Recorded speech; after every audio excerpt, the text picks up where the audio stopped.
Drama के starting में हम यहाँ पर मिस्टर वांग को देखते हैं, जो कि हमारी फीमेल लीड जियो के डैड होते हैं। एंड उसके डैड यहाँ पर जियो की रूममेट नैन्सी के साथ में मेक आउट कर रहे होते हैं। अब इस बारे में यहाँ पर नैन्सी को भी पता होता है, मिस्टर वांग को भी पता होता है, लेकिन दोनों में से किसी को भी ना गिल्ट फील होता है और ना ही यहाँ पर रिग्रेट फील होता है।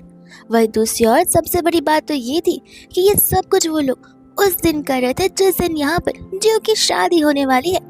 एंड वो भी यहाँ पर उसके ब्राइडल रूम में ये सब कर रहे होते। वही दूसरे यहाँ पर मिसेस वैंग आ जाती है उस रूम को क्लीन करने के लिए, जहाँ पर वो दरवाजे पर मेन और वुमेन के शूज को देखकर ये समझती है कि शायद से यहाँ पर जियो और उसका फियांसे एक साथ में होंगे, तो वो उन्हें बुलाते हुए अंदर की ओर जा रही होती है। एंड फिर हम यहाँ पर देखते हैं हमारी फीमेल लीड को, जिसे यहाँ पर अच्छे से पता होता है कि प्रीवियस लाइफ में क्या क्या हुआ था एंड असल में उसका रीबर्थ हुआ है। जियो हमें यहाँ पर बता रही होती है कि किस तरीके से प्रीवियस लाइफ में उसकी रूममेट नैन्सी ने यहाँ पर मिलकर एक प्लान बनाया था उसके डैड को सड्यूस करने का, और वो उसमें यहाँ पर सक्सेसफुल भी हो चुकी थी। हालांकि वेडिंग नाइट के दिन ही यहाँ पर उसके डैड अपनी वाइफ से रंगे हाथों पकड़े जाते हैं।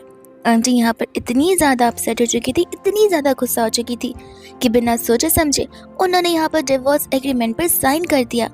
एंड अंकल ने भी खुशी खुशी यहाँ पर उन्हें डिवोर्स दे दिया। अब उन्हें लग रहा था कि वो यहाँ पर नैन्सी के साथ में अपनी स्टेबल लाइफ को जिएंगे अपनी वाइफ के पैसों के साथ में, बट नहीं, उसका तो बिल्कुल अपोजिट होता है। इसके 2 वीक बाद यहाँ पर अंकल की डेड बॉडी उसी वेडिंग बेड पर पाई जाती है, क्योंकि इस प्लानिंग में मिस्टर वैंग नहीं बल्कि यहाँ पर जियो का फियांसे वो और नैन्सी एक साथ मिले हुए थे। एंड उसी के साथ साथ यहाँ पर उन दोनों ने जियो के साथ डिवोर्स का प्लान बनाया था, जो डिवोर्स वाला प्लान वहाँ तक नहीं रुकता बल्कि यहाँ पर एक मर्डर तक पहुँच जाता है। एंड इसी वजह से यहाँ पर जियो की डेथ हो चुकी थी। अब जब जियो का रीबर्थ हुआ है और उसे सभी बातें पता है, तो फिर यहाँ पर तो वो अपने डैड को उनके कर्मों की सजा देकर रहेगी, डिवोर्स भी होकर रहेगा, लेकिन हाँ, एक ऐसे बेस पर जहाँ पर उसकी मम्मी का जो कुछ भी है उनके हक में वो सब कुछ उसकी मम्मा को ही जाएगा, ना कि उसके डैड को। एंड रही बात यहाँ पर उसके फियांसे वो की और उसकी रूममेट नैन्सी की, तो वो उनसे भी बदला लेकर रहेगी। एंड हम यहाँ पर देखते हैं आंटी को, जो कि अंकल के पीछे भाग भाग कर उन्हें मार रही होती है, लेकिन फाइनली अंकल यहाँ पर उन्हें रोक लेते हैं एंड कहते कि आखिर तुम्हारी प्रॉब्लम क्या है, तुम्हें समझ नहीं आ रहा कि मैं अपनी लाइफ को बस जीने की कोशिश कर रहा हूँ। आंटी कहने लग जाती कि इस लाइफ की तुम बात कर रहे हो, तुम्हारे अंदर जरा से भी शर्म बची है, तुम अपनी बेटी की शादी के दिन ही उसी के शादी के कमरे में यहाँ पर उसी के कॉलेज के रूममेट के साथ मेकआउट कर रहे हो, तुम्हें यहाँ पर जरा से भी शर्म नहीं है, तुम एक पीस बन चुके हो। एंड अंकल भी यहाँ पर चिल्ला रहे होते कि मुझे अब तुमसे यहाँ पर कोई मतलब है ही नहीं, मैं जो चाहूँ वो कर सकता हूँ, तुम होती कौन है यहाँ पर मुझे रोकने वाली, अगर तुम्हें इन सभी चीजों से इतना ही तकलीफ है तो तुम मुझे डिवोर्स क्यों नहीं दे देती। आंटी कहते कि ठीक है, ऐसे भी यहाँ पर जियो अब बड़ी हो चुकी है, अब शादी करने वाली है एंड मैं तुमसे सेपरेशन लेकर रहूंगी, तुम्हें डिवोर्स देकर रहूंगी। ये सुनते यहाँ पर नैन्सी कहने लग जाती है कि लगता है यहाँ पर ये ओल्ड वुमन तुम्हारी प्रॉपर्टीज के पीछे पड़ी है, इसलिए वो इतना जल्दी तुम्हें डिवोर्स देने के लिए रेडी हो चुकी है, वरना यहाँ पर औरतें कहाँ अपने पतियों को डिवोर्स देती है अगर वो उनसे लव करती होंगी तो। ये सुनकर यहाँ पर मिस्टर वन शॉक्ड हो जाते हैं एंड चौकन्ने हो जाते हैं और बोलते कि नहीं, मैं मेरे हिस्से से एक 40 कौड़ी भी इस औरत को बिल्कुल नहीं देने वाला हूँ, अभी के अभी डिवोर्स पेपर्स लाओ और अभी के अभी साइन कर यहाँ से दफा हो जाओ। लेकिन तब तक वहाँ पर जियो आ जाती है, जो कि उन चीजों से डिसएग्री करती है। अंकल कहते कि देखा, मेरी बेटी भी यहाँ पर मेरे साइड से है। जियो कहते कि नहीं, मैं एलिमनी की बात तो कर ही नहीं रही हूँ, मैं यहाँ पर आप दोनों के डिवोर्स से डिसएग्री करती हूँ, आप दोनों डिवोर्स नहीं ले सकते। ये सुनती आंटी यहाँ पर जियो को समझा रही होती है कि उनकी भी कुछ सेल्फ रिस्पेक्ट है। ये सब कुछ अपनी आंखों से देखने के बाद यहाँ पर वो चुप नहीं रह सकती है। जियो यहाँ पर अपनी मम्मा से कहती कि मॉम, बस 1 मंथ की बात है, 1 महीने बाद आप जो चाहे वो कर सकती है। एंड यहाँ पर जियो को पता होता है 1 महीने बाद तो ऐसे भी उसके डैड मर जाने वाले हैं, जिसके बाद में अगर उसकी मम्मा उसके डैड को डिवोर्स देती है तो फिर यहाँ पर सारी प्रॉपर्टीज चली जाएंगी नैन्सी को। लेकिन अगर वो डिवोर्स फाइल नहीं होता है तो सब कुछ यहाँ पर जियो की मम्मा के पास में आएगा। आंटी यहाँ पर उसकी बातों को मान भी लेती है एंड ये सब कुछ देखकर नैन्सी हैरान हो जाती है, बिकॉज उसे समझ नहीं आ रहा था कि आखिर जियो के बीच में आकर डिवोर्स रोकने की कोशिश कर रही है। एंड यहाँ पर वो बिल्कुल नहीं चाहती थी कि इस चीज को जरा सा भी पोस्टपोन किया जाए, बिकॉज अगर चीजें पोस्टपोन हुई तो उसकी प्लानिंग में भी ऊपर नीचे गड़बड़ी हो सकती है। तो फिर यहाँ पर मिस्टर वैंग को इशारे करने लग जाती है। मिस्टर वैंग कहते कि नहीं जियो, तुम्हारा कोई हक नहीं बनता है इस बारे में यहाँ पर बीच में आकर कुछ बोलने का। मैं तुम्हारी मम्मा को डिवोर्स देकर रहूंगा, मीन्स देकर रहूंगा। अब तुम्हें एग्री करना है तो करो, नहीं करना है मत करो, मुझे इससे कुछ फर्क नहीं पड़ता। जियो कहते कि ठीक है, ले लो डिवोर्स। इस रूम के अंदर 18 हिडन कैमरास रखे हुए हैं, जिसमें आप दोनों के हर एक मूवमेंट, हर एक बात कैप्चर हुए होंगे। मैं उन कैमरास के फुटेज लेकर ऑनलाइन पोस्ट कर दूंगी। हम दुनिया वालों को बताऊंगी किस तरीके से मेरे बायोलॉजिकल डैड ने मेरी कॉलेज के रूममेट के साथ में क्या किया और मेरी मॉम के साथ में क्या किया। फिर देखते कि आप कहाँ के रह जाते हैं। नैन्सी यहाँ पर उस पर चिल्लाने लग जाती है कि तुम यहाँ पर कितनी बेकार बेटी हो। तुम्हारे डैड यहाँ पर अपनी जिंदगी में कुछ हैप्पीनेस ढूंढना चाहते, कुछ अच्छा करना चाहते अपने आप के लिए, लेकिन तुम हो जो कि यहाँ पर उनकी लाइफ को जीने नहीं दे रही हो। यहाँ पर 22 ईयर से तुम्हारे डैड ने तुम्हें पाला पोसा है और तुम यहाँ पर अभी ये सब कुछ कर रही हो उनके अगेंस्ट जाकर। जियो उसे कहते कि मेरी माँ बनने की कोशिश मत करो, और ऐसा बोलकर वो उसे एक थप्पड़ लगा देती बड़े जोर का, जो चीज यहाँ पर नैन्सी को बिलीव हो ही नहीं रही थी। जियो कहते कि मुझे यहाँ पर लेक्चर देने से पहले अपने आप को तो देखो कि तुम क्या कर रही हो। तुम तो मेरी बेस्ट फ्रेंड हो एंड तुम अपने बाप की उम्र के साथ ये सब कुछ कर रही हो, तुम्हें 1% की भी शर्म नहीं आ रही। ऐसा कहकर तो यहाँ पर वो उसे एक और थप्पड़ लगा देती है एंड जियो बोलते कि ये थप्पड़ तो कुछ भी नहीं है। अगर मैं तुम्हें थप्पड़ मारते मारते आज जान से मार भी दिया तो वो भी तुम यहाँ पर नैन्सी डिजर्व करती हो। आज तुमने यहाँ पर मेरी एंटायर फैमिली को ब्रेक जो कर दिया है। अंकल जी ऊपर चिल्लाने लग जाते, बोलते कि मैं यहाँ पर अभी भी जिंदा हूँ, तुम नैन्सी को थप्पड़ मार रही हो, इसका मतलब ये है कि ये तमाचा तुम मेरे मुंह पर मार रही हो। जियो कहती कि आई विश तमाचे के बदले मैं यहाँ पर आपको गोलियों से उड़ा सकती तो कब का उड़ा चुकी होती। अंकल कहते कि तुम्हें क्या लगता है तुम बड़ी हो गई हो तो मैं तुम्हारे ऊपर हाथ नहीं उठा सकता। ऐसा बोलकर वो उसे थप्पड़ मारने जा तो रहे थे, लेकिन आंटी उन्हें रोक देती है एंड बेसबॉल बैट अपने हाथ में उठाकर कहते कि खबरदार अगर मेरी बेटी पर उंगली उठाने की भी कोशिश की तो। अंकल तो यहाँ पर उस बेसबॉल बैट से बहुत डर रहे होते। वो कहते कि देखो अगर तुम मुझे मारोगी तो मैं डोमेस्टिक वायलेंस का केस यहाँ पर तुम्हारे अगेंस्ट कर दूंगा। और तुम्हारी दिक्कत क्या है, जब तुम्हें मेरे साथ रहना ही नहीं है तो तुम डिवोर्स क्यों नहीं ले लेती। जियो कहते कि देखिए अगर डिवोर्स होता भी है तो फिर यहाँ पर आपके हाथ में कुछ नहीं बचेगा। अंकल ये बात सुनकर हैरान हो जाते कि मेरे पास क्यों कुछ नहीं बचेगा एंड नैन्सी भी यहाँ पर शॉक हो जाती है ये बात सुनकर। अंकल कहते कि मैं भी देखता हूँ कि आखिर कैसे यहाँ पर तुम्हारी मम्मी मुझसे 1 फुट की कौड़ी भी ले पाती है। जियो कहते कि उन्हें कुछ करने की जरूरत नहीं पड़ेगी, मैं यहाँ पर हूँ ना, आप भूल गए। यहाँ पर हिडन कैमरास लगे हुए, अगर मैंने कोर्ट में आपकी ये काली करतूत सबमिट कर दी तब तो आपको अपनी वाइफ को एलिमनी के नाम पर अपनी 90% से भी ज्यादा सब्सिडी देनी पड़ेगी। अब आप खुद सोच लीजिए, आप यहाँ पर डिवोर्स अभी के अभी लेना चाहते हैं या 1 मंथ के लिए रुकना चाहते हैं। अंकल कहते कि समझ रहा हूँ मैं, तुम्हारी वेडिंग खराब ना हो इसलिए तुम 1 मंथ की मोहलत मांग रही हो। चलो एज अ डैड मैं यहाँ पर तुम्हारे लिए इतना कर ही सकता हूँ। 1 मंथ बाद मैं यहाँ पर तुम्हारी मॉम को डिवोर्स दे दूंगा और फिर देखना मेरी लाइफ कितनी बदल जाएगी, मैं कितना खुश रहूंगा। आंटी जियो से कहते कि मैं यहाँ पर एक पल भी नहीं रुकना चाहती। जियो यहाँ पे अपनी मम्मा को लेकर चली जाती है एंड बोलती कि आप फिक्र मत कीजिए, हमारा जो है हमसे कोई नहीं छीन सकता। एंड यहाँ पर वो अपनी मम्मा को लेकर क्लब में आ जाती है। आंटी बोलती कि जियो इन सब के बाद हम यहाँ पर क्लब में क्यों आए हैं। जियो बोलते कि अरे इन सब के बाद आपको यहाँ पर फिलहाल किसी और के बारे में सोचने की कोई जरूरत नहीं है मॉम, आप आपसे यहाँ पर सिंगल वुमन है। 1 मंथ का टाइम तो यहाँ पर कूलिंग पीरियड है, आप आपसे ही सिंगल होती है और आपके पास सारा हक है अपनी लाइफ को एंजॉय करने का। ऐसा कहकर वो उन्हें बताती है एंड बताती है कि अब इस पूरे प्लेस को वो दोनों ओन करते हैं। एंड यहाँ पर वो ढेर सारे हैंडसम से मेल मॉडल को बुलाती है एंड अपनी मम्मा को बताती कि उनका ये लाइव स्ट्रीम वाला बिजनेस 1 साल के अंदर ही कितना ज़्यादा प्रॉफिट अर्न करने वाला है और इन सभी चीज़ों की बॉस यहाँ पर उसकी मम्मा होगी और जियो उनकी असिस्टेंट बनकर रह जाएगी। आंटी बोलती कि तुम भी ना कोई भी सपने देखा करती हो, आखिर ये सब कुछ कैसे पॉसिबल है। जियो कहती कोई बात नहीं, लगता अभी तक आपने इनके परफॉर्मेंसेस को नहीं देखा है। एंड तब यहाँ पर वो उन्हें उनका शो शुरू करने के लिए कहती है। परफॉर्मेंस की शुरुआत से लेके एंड तक तो आंटी अच्छे से उन्हें देख रही थी, लेकिन परफॉर्मेंस खत्म होने के बाद वो अपनी आंखें बंद कर लेती है एंड कहती कि नहीं जियो ये सब कुछ इनअप्रोप्रिएट है। जियो कहती कि माँ ध्यान से देखिए इन सब की बॉडी कितनी ज्यादा सेक्सी है और इन्हें देखने के लिए कोई भी यहाँ पर 24 आवर्स फोन में रह सकता है। आपको पता नहीं है कि अपकमिंग डेज में ये बिजनेस कितना ज्यादा बड़ा होने वाला है और आप बस यहाँ पर सीईओ बनने की तैयारी कीजिए। आंटी भी यहाँ पर जियो के बात से अग्री करने लग जाती है कि जब ये लोग इतने कूल डांस कर रहे थे तो आंटी को भी यहाँ पर बहुत ही अच्छा लग रहा था और जॉयफुल फील हो रहा था। और जैसे यहाँ पर वो लोग शोटलेस हो रहे थे आंटी की भी हार्ट बीट यहाँ पर फास्ट हुए जा रही थी। जियो को पता होता है कि किस तरीके से यहाँ पर 1 मंथ बाद कैसे नैन्सी और वो मिलकर यही सब कुछ करने वाले हैं जो फिलहाल यहाँ पर जियो पहले से ही करके रख रही है। वही दोस्त हम यहाँ पर देखते हैं जहाँ पर उन्हें घर से कॉल आ जाता है एंड वैंग में यहाँ पर बता रही होती है कि यहाँ पर वो यंग लेडी आई हुई है। आई एम सॉरी, मुझे उन्हें यंग लेडी बुलाना नहीं, बट उन्होंने मुझे स्ट्रिक्टली करने के लिए कहा है। वो आते ही यहाँ पर आपका सारा सामान फेंक चुकी है, आपकी फोटो फ्रेम्स, आपके कपड़े एंड सब कुछ यहाँ पर तहस नहस हो चुका है। ये सुनते ही यहाँ पर आंटी बोलती कि मैं तुरंत ही वहाँ पर आती हूँ। एंड जाने से पहले यहाँ पर ये मस्कुलर सेक्सी बॉयज उन्हें बड़े प्यार से goodbye and good night कहते हैं।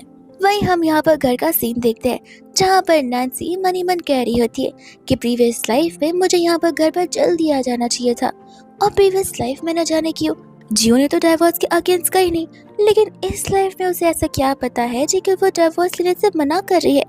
और आखिर ऐसा नैन्सी की बातों से क्यों लग रहा है कि जैसे उसका भी रीबर्थ हुआ हो। आंटी यहाँ पर जैसे घर के अंदर आती है वो वैगमा को उठने के लिए कहती है। नैन्सी बोलती है खबरदार अगर तुमने अपने पैर भी हिलाए तो। एंड आंटी यहाँ पर इस पर चिल्लाने लग जाती है कि आखिर तुम ये क्या करने की कोशिश कर रही हो। नैन्सी बोलती कि देखिए मिसेस वैन, मैं तो यहाँ पर अपने घर के सर्वेंट्स को सबक सिखा रही हूँ कि आखिर कैसे अपने घर के बॉस को अच्छे से सर्विस देनी चाहिए और पीठ पीछे उनकी चुगली या उनकी साइड नहीं लेनी चाहिए।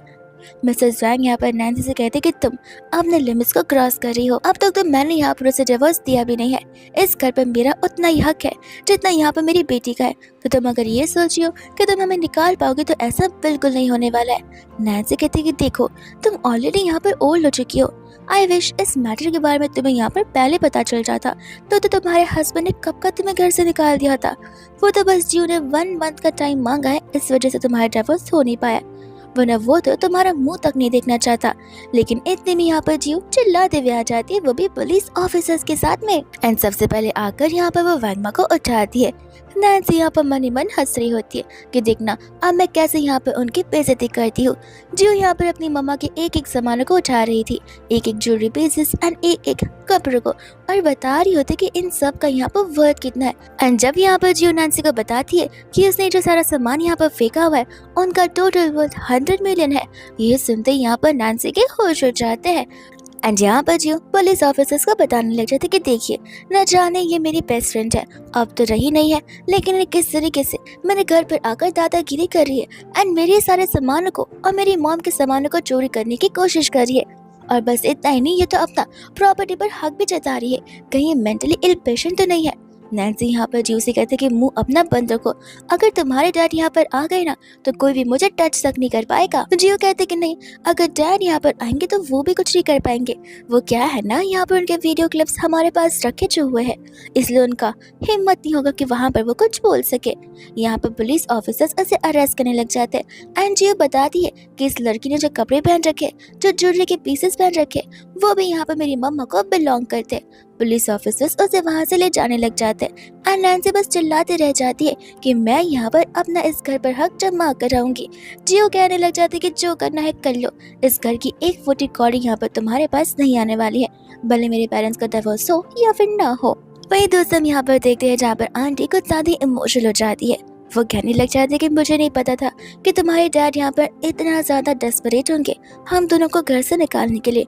वो तो अच्छा है कि तुम यहाँ पर पुलिस को लेकर आ गई, वरना ये मैटर कभी सॉल्व नहीं हो पाता। जियो कहते कि मैंने तो बस यहाँ पर डिलीवरी मैन को पैसे देकर पुलिस से कपड़े पहनवा कर यहाँ पर लेकर आई थी। बट माँ आप टेंशन मत लीजिए, अब तक तो यहाँ पर नैन्सी जेल में भी पहुँच गई होगी। देखना डैड को जैसे ही सब कुछ पता चलेगा वो यहाँ पर अपने लवर को सेव करने के लिए कैसे भागते हैं। एंड यहाँ पर ऐसा ही होता है, जैसे मिस्टर वैंग को ये बात पता चलती है वो तो यहाँ पर बहुत गुस्से में आ जाते हैं एंड अपने सबसे टॉप लॉयर को कॉल लगाते हैं एंड तुरंत ही अपने साथ जेल चलने के लिए कहते हैं ताकि जाकर वो लोग यहाँ पर उसे छुड़ा सके। जब वो लोग यहाँ पर पुलिस स्टेशन से बाहर आ रहे थे, नैन्सी बेचारी तो बहुत रोए जा रही थी कि जैसे यहाँ पर उसे टॉर्चर ही कर दिया हो किसी ने। अंकल यहाँ पर उसे शांत करवा रहे होते। नैन्सी बोलती कि नहीं, ये सब कुछ यहाँ पर तुम्हारी वजह से हुआ है। आज अगर तुमने अपनी बेटी और अपनी वाइफ को कंट्रोल में रखा होता तो फिर ये सब कुछ बिल्कुल भी नहीं होता। उन दोनों की वजह से मुझे यहाँ पर सभी के सामने पुलिस स्टेशन जाना पड़ा। सभी नेबर्स मुझे यहाँ पर घूर घूर कर देख रहे थे और यहाँ आने के बाद तो मेरी हालत और भी ज्यादा खराब हो चुकी थी। अंकल नैन्सी से कहते कि तुम फिक्र मत करो, मैं हूं ना यहाँ पर, वो लोग फॉर श्योर तुमसे माफी मांग कर रहेंगे। और इस चीज की गारंटी मैं यहाँ पर तुम्हें देता हूँ। ऐसा बोलकर वो उसे ले जाने लग जाते हैं। अंकल यहाँ पर गुस्से में चले जाते हैं अपनी वाइफ के पास में एंड उसे बिस्तर से उठाकर नीचे पटक देते हैं। आगे तुम्हारी प्रॉब्लम क्या है? यहाँ पर तुमने नैन्सी के साथ जो कुछ भी किया वो बिल्कुल ठीक नहीं किया। तुम्हारी हिम्मत कैसे हुई पुलिस को बुलाकर उसे जेल भेजेगी? अभी मेरे साथ चलो एंड उससे माफी मांगो। आंटी यहाँ पर माफी मांगने से साफ साफ इनकार कर देती है एंड बोलने लग जाती है कि न जाने तुम्हारा दिमाग कहाँ जा चुका है, बिकॉज यहाँ पर तुमने मिलकर मेरी और मेरी बेटी की लाइफ को ऑलमोस्ट खराब कर ही दिया उस मिस्ट्रेस को घर बुलाकर। एंड तुम अब ये एक्सपेक्ट करो कि तुम दोनों की गलती के लिए मैं यहाँ पर माफी मांगूंगी? तो ऐसा बिल्कुल नहीं होने वाला है। अगर किसी की गलती है तो फिर यहाँ पर वो उस लड़की की है जो कि मेरे घर में आकर मेरे और मेरी बेटी के सामानों को फेंक रही थी और हमें घर से बाहर निकालने की कोशिश कर रही थी। अंकल कहते कि मुझे तुम्हारी एक भी बात नहीं सुननी, तुमने जो नैन्सी के साथ किया वो बहुत गलत किया। उसे बस तुम्हारे कपड़े छुए ही थे ना, और उस चीज के लिए तुमने उसे जेल भेजा दिया। ऐसा कहकर यहाँ पर वो उसे घसीट कर बाहर ला रहे होते ताकि वो डेजी के साथ माफी मांग सके। लेकिन तब तक यहाँ पर अंकल का पैर माउस ट्रैप में फंस जाता है, जिससे यहाँ पर तो वो बहुत जोर से चिल्लाते हैं। बैंक माता डर के मारे दरवाजा वापस से बंद कर देती है एंड यहाँ पर जीवा का कहती है कि आपको क्या हो गया, आप क्यों यहाँ पर सैड हो गए? लगता है यहाँ पर मेरी एक्स बेस्ट फ्रेंड को कोई और रिच अंकल मिल गए हैं, इसलिए यहाँ पर वो आपको छोड़कर जा चुकी है, इसलिए आप यहाँ पर इतने दुखी है ना, और इसलिए आप इतना चिल्ला रहे हैं ना गुस्से में। अंकल यहाँ पर कहने लग जाते हैं कि तुम क्या पागल हो जो कि घर में यहाँ पर तुमने माउस ट्रैप लगा कर रखा है? जो कहते कि वो एक्चुअली मैंने ये चूहों को ही लगा कर रखा था। वो क्या है ना कि गंदे चूहों की तादाद इस घर में कुछ ज्यादा ही बढ़ चुकी है, लेकिन अब मुझे क्या पता कि चश्मा लगाने के बाद भी आपको कम दिखाई देता होगा, जो कि आपने यहाँ पर अपने पैर ही इसके अंदर फंसा लिए। अंकल तुरंत यहाँ पर अपने असिस्टेंट को कॉल करते हैं, गाड़ी रेडी करने के लिए बोलते हैं बिकॉज उन्हें तुरंत हॉस्पिटल जो जाना था। और जाते जाते तो वो यहाँ पर सीढ़ी से भी गिर जाते हैं, जहाँ पर सभी को बहुत मजा आता है। लेकिन वही दूसरी और आंटी होती है जिन्हें यहाँ पर ये सब कुछ पे बिलीव बिल्कुल नहीं हो रहा था। वो यहाँ पर सोच रही होती कि मैं चाहती हूँ कि ये सब कुछ यहाँ पर एक नाइटमेयर जो, लेकिन मैं ये भी जानती हूँ कि ये सब कुछ एक रियलिटी है एंड एक ऐसे पर्सन के साथ मैं यहाँ पर ना तुम्हें रहने देना चाहती हूँ और ना मैं अपने आप को रहने देना चाहती हूँ, जो यहाँ पर अपनी मम्मा को समझा रही थी कि बस कुछ पल का वक्त है, उसके बाद यहाँ पर सब कुछ ठीक हो जाएगा एंड हमें ऐसे पर्सन के साथ कुछ भी काम नहीं करना होगा। वहीं दोस्त हम यहाँ पर देखते हैं नैन्सी को जो कि अपनी मम्मा से मिलती है और अपनी मम्मा से यहाँ पर वो एक ऐसा टॉनिक मांग रही थी जिससे यहाँ पर अंकल अनकॉन्शियस हो जाए, वो लोग नाइट स्पेंड कर ले एंड फिर यहाँ पर वो उनके बच्चे के सामने प्रेग्नेंट हो जाए, बिकॉज इसके बाद में यहाँ पर नैन्सी को छोड़ पाना इम्पॉसिबल होगा एक बार अगर वो प्रेग्नेंट हो गई तो। एंड आंटी भी यहाँ पर उसे 50 साल पुराना एक ट्रेडिशनल मेडिसिन दे ही देती है। ये सब कुछ यहाँ पर कोई तो ऊपर से देखकर कैमरे में रिकॉर्ड कर रहा होता है एंड फोटोज पे क्लिक कर रहा होता है। अब नैन्सी को यहाँ पर 100% श्योर था एक बार यहाँ पर वो मिस्टर वैंग के बच्चे के सामने प्रेग्नेंट हो गई तो मिस्टर वैंग तो उसे कभी नहीं छोड़ेंगे एंड अपनी वाइफ को तो ऑन द स्पॉट घर से निकाल देंगे जियो के साथ साथ। वही दोस्तों यहाँ पर जियो के पास वो सभी फोटोज चली जाती है। जियो यही सोच रही थी कि क्या ये वो मेडिसिन है जिसकी ओवरडोज की वजह से मेरे डैड की मौत हो चुकी थी। तब तक वहाँ पर वैंग मा आती है बताती है कि 2 से 3 दिन बीत चुके हैं अब तक मास्टर घर नहीं आए हैं, तो क्या मैं यहाँ पर उनकी घर के दरवाजे को बंद कर दूँ? तो वो लोग यहाँ पर वो उन्हें करने के लिए कहते थे, लेकिन तब तक यहाँ पर एंट्री हो जाती है एंटायर फैमिली की, जहाँ पर हम देखते हैं मिसेस वैंग की मदर इन लॉ को और उनके सिस्टर इन लॉज को, जो कि यहाँ पर मिस्टर वैंग और नैन्सी के साथ में आए होते हैं। एंड यहाँ पर मिसेस वैंग उनसे पूछने लग जाती है कि आप सभी एक साथ यहाँ पर। तब यहाँ पर मदर इन लॉ बोलने लग जाते कि देखो अब यहाँ पर तुम्हारा टाइम आ चुका है जहाँ पर हमें तुम्हारी जैसे डॉटर इन लॉ नहीं चाहिए। ऐसे भी नैन्सी यहाँ पर इस घर के फ्यूचर बच्चे के साथ में प्रेग्नेंट है जो कि हमें यहाँ पर सन देने वाली है, जो तुम यहाँ पर इतने सालों से कभी नहीं कर पाई। इनफैक्ट यहाँ पर वो दोनों लेडीज भी सेम बात करने लग जाती है कि वही तो एक लड़की को जन्म देकर क्या ही पॉसिबल हो गया। मिस्टर वैंग भी कह रहे थे कि हाँ अब जाहिर सी बात है कि मेरा इतना बड़ा बिजनेस है, जब मैं यहाँ पर आगे पास ऑन तो जरूर करूँगा, तो वो मैं मेरे बेटे के हस्बैंड के नाम पर क्यों करूँगा, वो तो यहाँ पर मेरे बेटे के नाम पर होना चाहिए एंड इसलिए तुम दोनों यहाँ से दफा हो जाओ। जियो यहाँ पर कहने लग जाती है कि अच्छा मतलब यहाँ पर आप लोग ये बोलना चाहते हैं कि नैन्सी प्रेग्नेंट है। क्या एक बार भी आप लोगों ने एविडेंस को देखने की कोशिश की नहीं कि वो सचमुच प्रेग्नेंट है या फिर सिर्फ बोलने के लिए प्रेग्नेंट है? और मैं ये सब कुछ इसलिए बोल रही हूँ बिकॉज वो मेरी एक्स बेस्ट फ्रेंड रह चुकी है, वो मेरी एज की सेम एज की तरह है और हम तो फिलहाल यहाँ पर यंग पीपल है। यंग पीपल का प्रेग्नेंट हो पाना थोड़ा मुश्किल होता है। एंड ये बात से तो यहाँ पर वो दोनों आंटीज भी अग्री कर रहे होते। ग्रैंडमा भी कुछ पल के लिए बहकने वाली थी, बट जियो कहते कि नहीं नहीं, आप ऐसा मत सोचिए, मैं डॉक्टर के पास जाकर आई हूँ, मैंने अपना चेकअप करवा है, उन्होंने मुझसे कहा है कि मेरी फर्टिलिटी रेट एकदम हाईएस्ट है, और ऐसे भी मैं एक सन को ही पैदा करने वाली हूँ, और ये सब कुछ इस मेडिसिन की वजह से होगा। इस मेडिसिन को देखते ही यहाँ पर जियो समझ जाते कि आखिर ये है क्या। जियो कहते कि एक सेकंड, क्या तुम यहाँ पर ये मेडिसिन मेरे डैड को देने वाली हो? नैन्सी कहते कि और नहीं तो क्या, देखो ये कोई मामूली सा मेडिसिन नहीं है, ये एंशिएंट टाइम का 50 साल पुराना वाला मेडिसिन है, जिसे यहाँ पर ढूंढना बहुत ही मुश्किल होता है, और अगर ये किसी को मिल भी जाए तो इसके लिए हाई प्राइस पे करना पड़ता है, जो कि मैंने पे किया, लेकिन कोई बात नहीं, पैसा तो हाथ की मैल है, आती जाती रहती है। देखना, इसे खाने के बाद एंड नाइट स्पेंड करने के बाद यहाँ पे मैं एक मेल चाइल्ड के साथ में प्रेग्नेंट हो जाऊंगी, और इसकी गारंटी 100% श्योर है। ये सुनते ही यहाँ पर घर पर सभी लोग खुश हो जाते हैं, एंड अंकल तो बहुत ज्यादा ही डेस्परेट थे उस मेडिसिन को खाने के लिए।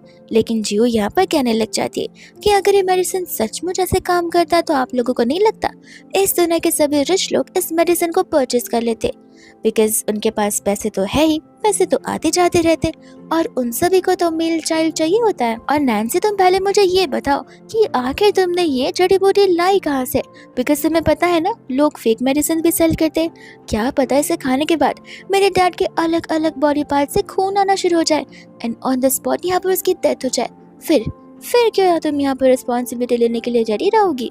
एंड नैन्सी यहाँ पर ये बात सुनकर ड्रामा करने लग जाती है। वो कहती है कि अब तुम सब मुझे बताओ, अगर यहाँ पर मेरे फ्यूचर हस्बैंड की मौत हो जाएगी तो इससे मुझे क्या ही बेनिफिट मिल पाएगा? मैं तो ये सब कुछ यहाँ पर इस परिवार को खुशियाँ देने के लिए कर रही हूँ, जो खुशियाँ यहाँ पर ये परिवार बहुत पहले से ही चाहती थी, लेकिन कभी इन्हें मिल नहीं पाया। अब लगता है यहाँ पर किसी और की खुशी के बारे में सोचकर मुझे अपनी खुशी को नहीं मानना चाहिए, मैंने बहुत बड़ी गलती कर दी। लगता है यहाँ पर इन्हें पता ही नहीं है आखिर मैं यहाँ पर तुम्हें लेकर कितनी ज्यादा सिंसियर हूँ।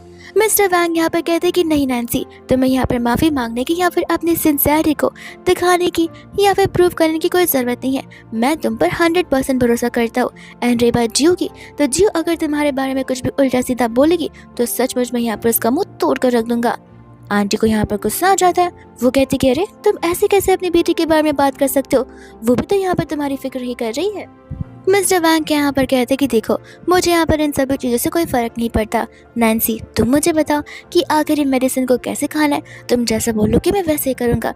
अब नैन्सी की मम्मा ने उसे कहा था कि एक मेडिसिन इनफ होगा, लेकिन नैन्सी यहाँ पर उन्हें 4-5 मेडिसिन खाने के लिए बोल देती है, और अंकल भी बिना कुछ सोचे समझे उन 5 मेडिसिन को निकाल कर खा जाते हैं, जिसके बाद उन्हें कुछ नहीं होता और वे बताते कि वो कितना एनर्जेटिक फील करे। वो यहाँ पर नैन्सी को लेकर बेड में चले जाते हैं, और वही दूसरे उनके घर वाले तो बहुत खुश हो रहे थे। ग्रैंडमा यहाँ पर चली जाती है जियो को ताने मारने के लिए, एंड यहाँ पर जियो की मम्मा उसे ग्रैंडमा से दूर करती है एंड बोलती है कि देखिए आप ही तो खुद यहाँ पर एक वुमन है एंड वुमन होकर ऐसी बातें कर रही है। सोचिए अगर आपके पैदा होने पर आपकी मॉम आपको अगर मार दिया होता तो आज यहाँ पर मेरे सामने आप जिंदा नहीं होती, और एक लेडी होने की वजह से आप सभी लोगों को तो शर्मिंदा महसूस होना चाहिए। पर इतने में यहाँ पर नैन्सी के चिल्लाने की आवाज आती है, क्योंकि अंकल के हर एक बॉडी पार्ट से खून जो बहना शुरू हो चुके थे। एंड यहाँ पर नैन्सी हैरान थी कि प्रीवियस लाइफ में तो ये सब कुछ 1 महीने बाद हुआ था, अचानक से ये सब कुछ कैसे हो गया? एंड उसे यहाँ पर कुछ समझ ही नहीं आ रहा था।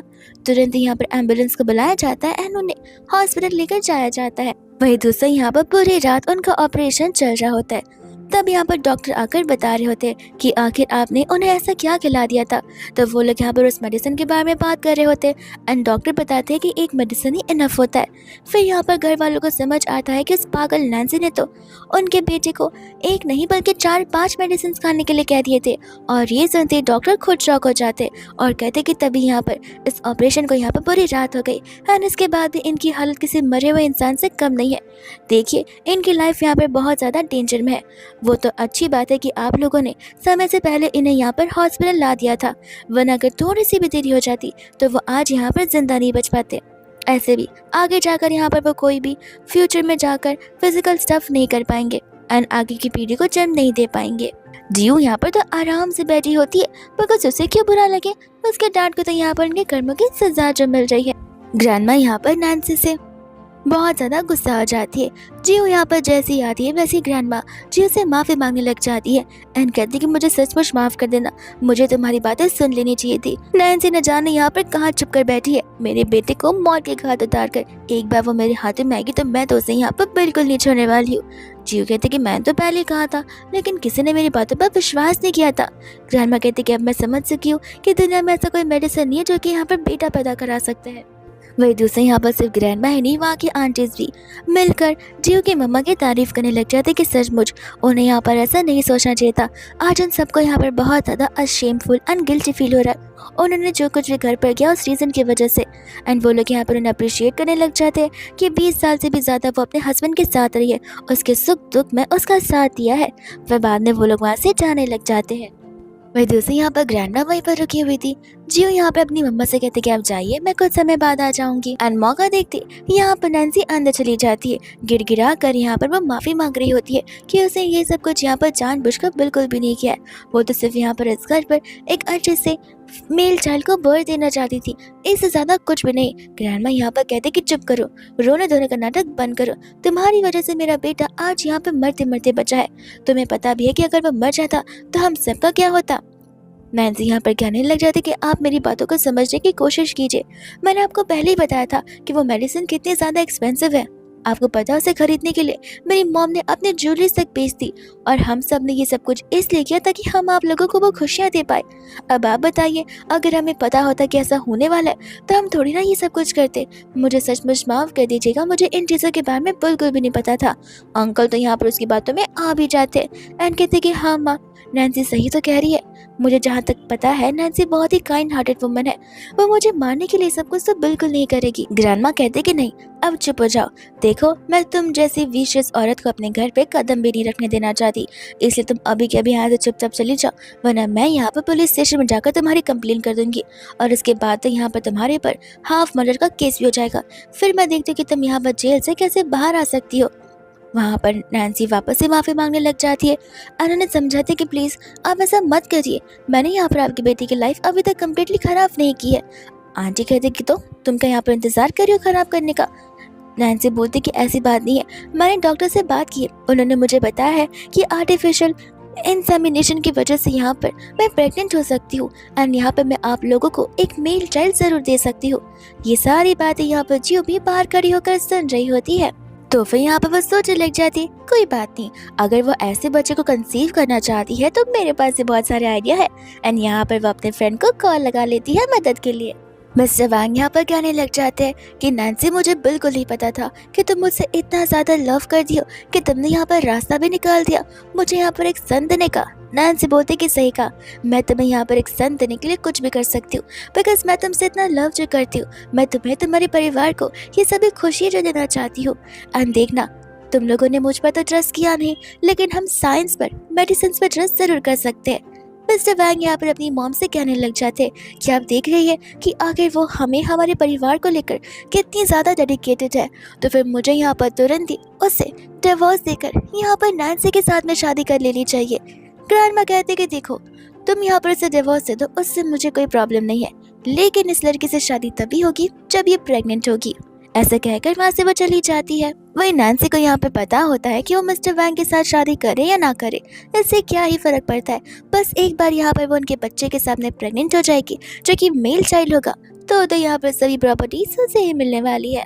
वही दोस्त हम यहाँ पर देखते हैं जहाँ पर वो लोग अपने स्टूडियो में थे एंड वहाँ पर लाइव परफॉर्मेंस चल रहे होते, जहाँ पर सिंगल परफॉर्मेंस, ग्रुप परफॉर्मेंस सब कुछ हो रहा था।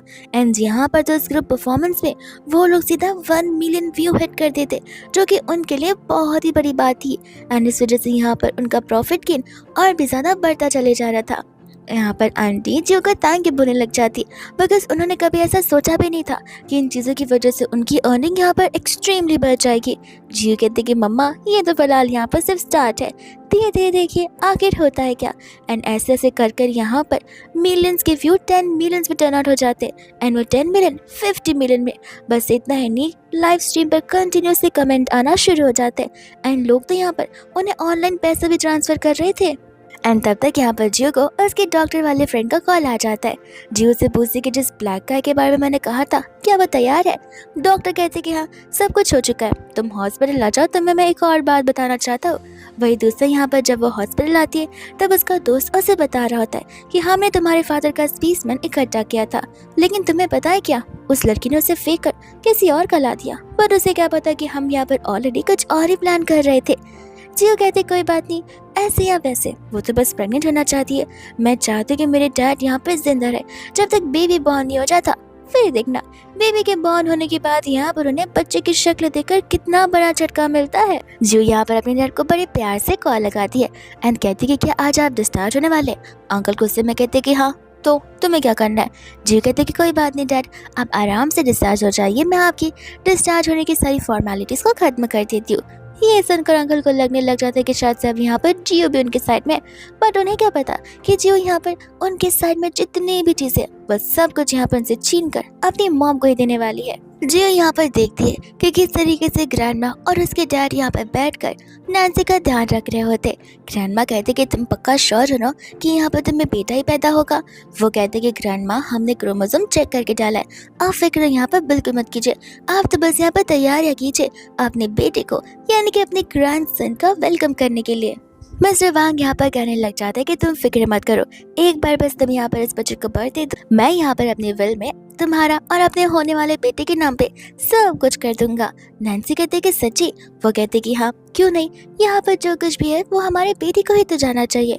नैन्सी बोलती लेकिन तुम्हारी वाइफ और तुम्हारी उस बेटी का क्या होगा जिसके अभी तो यहाँ पर शादी होने वाली है, तुम्हें उसे भी तो कुछ देना पड़ेगा ना। मिस्टर वांग कहते कि देखो वो घर है ना, वो घर मैं यहाँ पर उसे दे दूंगा, आई थिंक वो घर यहाँ पर उनके लिए इनफ होना चाहिए, बाकी सब कुछ तो यहाँ पर हमारे बेटे को ही जाने वाला है। ये सुनकर नैन्सी बहुत खुश हो रही होती है कि देखना कि अब मैं कैसे यहाँ पर जियो तुम्हारे हाथों से तुम्हारा पूरा परिवार छीन चुकी हूँ, तुम्हारी पूरी इनहेरिटेंस छीन लूंगी एंड बहुत जल्दी यहाँ पर तुम्हारा फ्यूचर पति भी। जियो यहाँ पर सोचती कि जितना खुश होना है खुश हो लो, ऐसे भी 9 मंथ बाद घर पर यहाँ पर सबसे बड़ी खुशियाँ जो आने वाली है, जिन खुशियों को देखकर तुम सभी का शक्ल दुखी रह जाएगा। वही दोस्तों यहाँ पर सभी लोग घर पर आते हैं एंड अंकल यहाँ पर चिल्ला कर अपनी वाइफ को बुला रहे होते।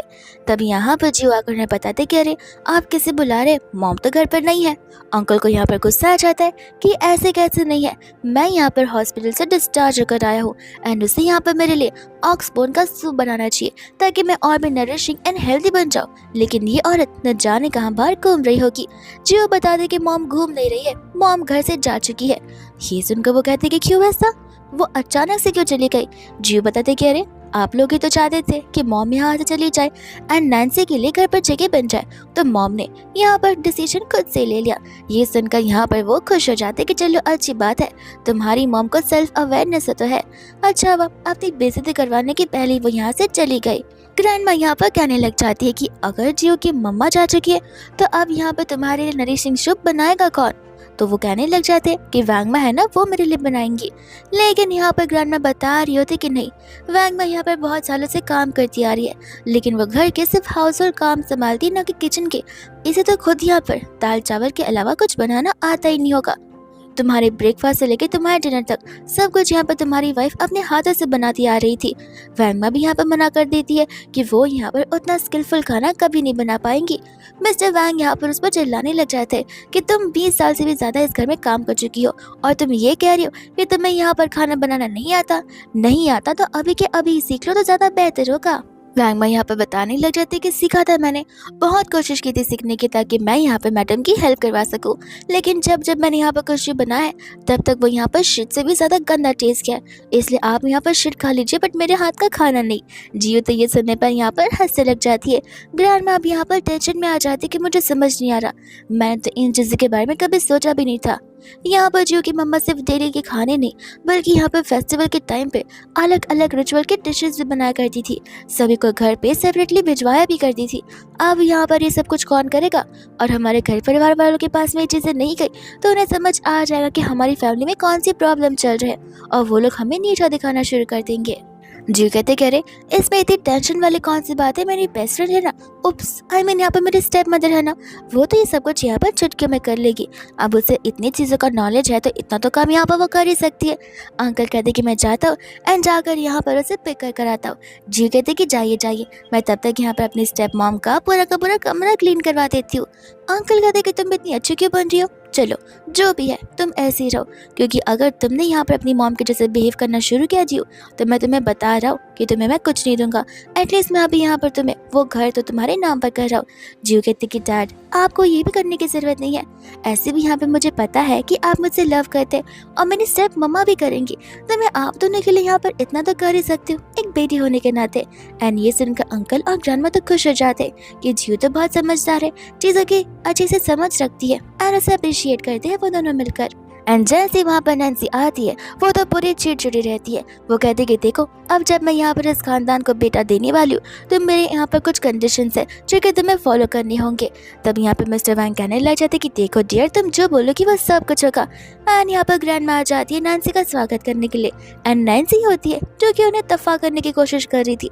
वो कहने लग जाते कि सबसे पहली बात मैं चाहती कि तुम यहाँ पर इस ओल्ड वुमन को घर से निकालो, बिकॉज यहाँ पर इसकी ओल्ड स्टिंग की स्मेल से मेरा मूड यहाँ पर पूरा खराब हो जाता है और अगर ऐसे ही चलता रहा तो न जाने दिन में मैं कितनी बार वॉमिट करती फिरूंगी।